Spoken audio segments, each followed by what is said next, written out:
বাংলাদেশ চলচ্চিত্র জগৎ কণ্ঠশিল্পী সাবিনা ইয়াসমিনের গাওয়া একটি গান আপনাদের মাঝে এখন পরিবেশন করবে বন্যা ডালবদ।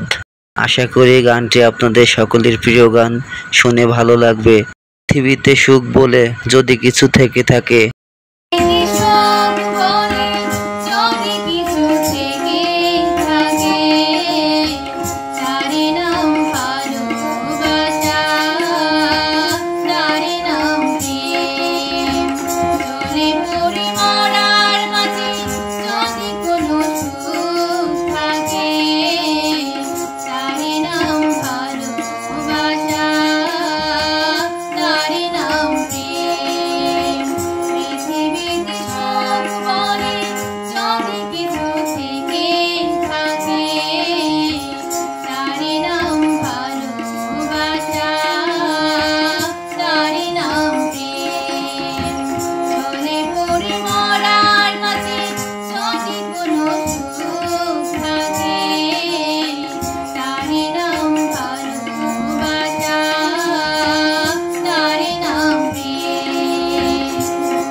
গাইস গানটি শুনে আপনাদের কেমন লাগলো প্লিজ কমেন্ট করে জানাবেন।